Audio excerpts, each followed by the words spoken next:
Hello! Bon, il y a quelques temps déjà, je vous avais fait une présentation de ma V1 Triple R. Donc la Triple R que j'avais utilisée pour la Coupe des Ligues et puis plusieurs autres courses en régional. Je ne vais pas vous rembêter avec ça, maintenant vous la connaissez. Je referai d'autres sujets de roulage, mais là surtout je vais vous présenter son ancêtre. Voilà. Alors pas l'ancêtre Purten Mark 1 et compagnie.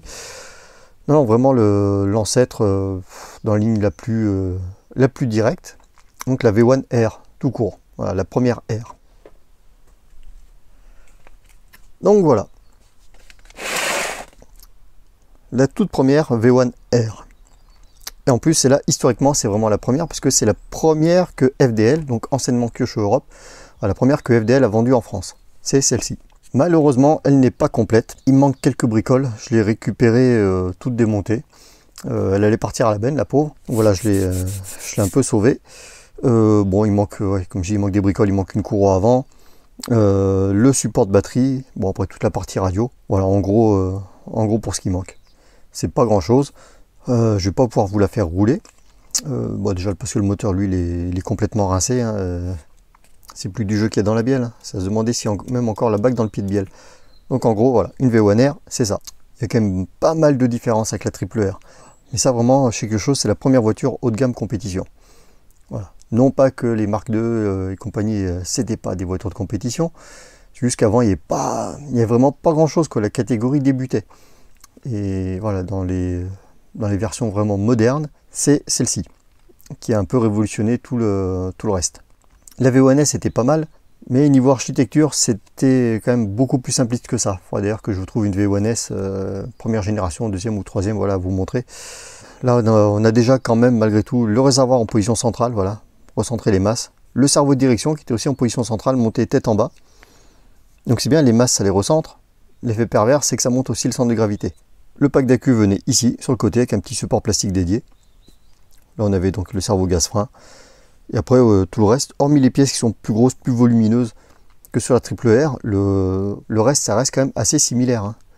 On retrouve les trains roulants sur rotule, ce qui permet de régler voie, carrossage. À l'arrière, ça permet aussi du coup de régler le pincement. Voilà. Les amortisseurs, c'est toujours les super amortisseurs de chez Kyosho. Ils sont vraiment exceptionnels ces amortisseurs. Même encore sur les voitures modernes, ils auraient pas de quoi pâlir, hein. Les amortisseurs Kyosho qui sont en tout terrain ou en piste, ça a toujours été une tuerie. Et après bon, on retrouve le frein à disque toujours sur l'arme de transmission, la boîte de vitesse à maslot. Autrement, quoi vous dire d'autre sur ce châssis? Le sauve-cerveau n'était pas sur les colonnettes. Le sauve-cerveau du coup c'était un sauve-cerveau là comme ça, tac, plutôt type Kimbro. Donc voilà, sauve-cerveau vraiment sur la tête du cerveau. Et après au niveau du reste, ça reste du classique, hein. Différentiel avant, différentiel arrière, une courroie principale du coup pour la transmission, pas de diff centrale. On retrouve toujours le même système pour régler la chasse, hein, avec les cales qu'on passe devant, derrière, suivant comment on veut positionner notre triangle. Voilà, tout le reste vraiment c'est niveau géométrie, ça reste vraiment du classique, et ce qu'on retrouve d'ailleurs encore sur des voitures modernes, voilà, des voitures actuelles. En gros, les différences avec les voitures modernes, ça va vraiment être le centre de gravité, la répartition des masses, les matériaux utilisés. Voilà, c'est vraiment ça les plus grosses différences. L'embrayage aussi, parce que là du coup on n'a pas un syntaxe, on a un embrayage à maslot classique, on va dire, avec les maslots qui s'écartent, pas des maslots qui poussent. Mais autrement, vraiment, depuis cette voiture, il n'y a rien qui a été révolutionné, hein. Ils sont partis un peu comme les voitures de piste, ça a été copié un peu sur les voitures de piste 1/8e, hein, ce système de rotule au niveau des trains roulants, système qui est toujours d'actualité aussi sur les pistes 8e. Depuis cette voiture, il n'y a pas eu de grosse révolution. Et pas que chez Kyosho, hein, prenez notre marque, ça va être identique, hein. Après, du coup, un moteur là-dessus sans tirette, hein, pas comme sur la V1S.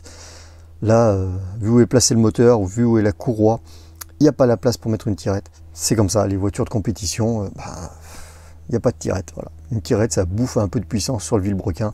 Pas grand-chose, mais voilà. Dès qu'on commence à taper dans du haut de gamme, on n'a plus de tirette. Donc cette voiture, du coup, quand j'ai remonté avec un Sirio. Parce qu'à l'époque, FDL distribuait Sirio comme marque. Du coup, voilà, c'est vraiment le package qu'on pouvait trouver à l'époque chez FDL. Je dis FDL, ouais, c'est Kyosho Europe, hein, mais à l'époque c'était FDL, France Distribution Loisirs. Alors, de mémoire, cette voiture en boîte, elle était livrée avec des pneus caoutchouc. C'était des pneus caoutchouc spécifiques à ce modèle. Voilà, c'était pas les pneus qu'on trouvait dans toute la gamme des Purten de l'époque ou des V1S. C'était vraiment des pneus spécifiques. Les jantes étaient noires de mémoire. C'était des pneus plutôt typés voiture électrique, voiture touring électrique. Au niveau de la texture, de la gomme, la densité, enfin voilà, ça ressemblait vachement à des gommes dédiées aux électriques de l'époque. Donc c'est dommage, cette voiture, quand j'ai récupéré, elle n'avait pas les jantes d'origine. Ça aurait été vraiment génial de la retrouver avec ces jantes d'origine, même si c'était pas forcément les bons pneus, mais au moins les jantes avec lesquelles elle était vendue. Après, du coup, pour illustrer un peu les différences, donc voilà, comme je vous disais, il n'y a pas, au niveau des géométries, il n'y a pas des grosses différences. Les différentiels sont plus gros sur la R, voilà, sur la triple R, ils ont été minimisés. Autrement, voilà, les triangles sont à peu près positionnés pareil, les voies se règlent de la même façon. Il y a du carbone sur celle-ci, bon, ça c'est une histoire de matière. Mais voilà, on retrouve la boîte de vitesse au même endroit, le moteur en transversal. On a des tirants supérieurs. La géométrie vraiment est assez similaire. Alors oui, là, oui, sur la triple R, le tirant supérieur a vraiment beaucoup d'angles pour favoriser la prise au carrossage à l'enfoncement, ce qui est un peu moins prononcé sur la R, mais voilà. Normal, en même temps, voilà, la triple R c'est comme une évolution, c'est normal qu'il y ait des trucs un petit peu mieux. Ouais, mais à cette époque-là, quand la R est sortie, la catégorie, elle commençait vraiment juste à démarrer vraiment en compétition autre que Kyosho Cup ou voilà, compétition monomarque. Voilà, c'est vraiment les premières vraies courses de ligue régionale. C'était de la V1S un peu et de la R surtout pour aller chercher la gagne. Même si j'ai gagné des régionales avec ma pauvre Purten MK2. Mais bon, normalement, il aurait fallu ça. Après, voilà, au niveau différence, voilà, comme je dis, au niveau train roulant, il n'y a pas grand-chose. Le plus flagrant, c'est vraiment ça. C'est le centre de gravité. Alors là, bon, forcément sur la mine, il y a tout l'équipement radio.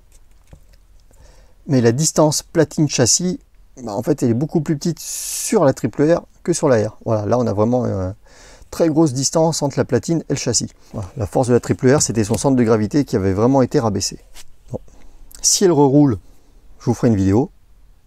Par contre, si elle reroule, ce ne sera pas avec moi. Parce que le petit côté sympa, c'est que cette voiture, quand j'ai récupéré, j'avais pas forcément son historique en tête. C'était un collègue qui l'avait, il voulait s'en débarrasser, il en avait marre, il voulait plus faire de thermique. C'est pour ça qu'elle était toute démontée, elle était dans un carton, le carton était prêt à partir à la benne. Je suis passé au bon moment. Je l'ai remonté, et puis dernièrement, en discutant, il s'avère qu'en fait, cette voiture appartenait à un autre collègue.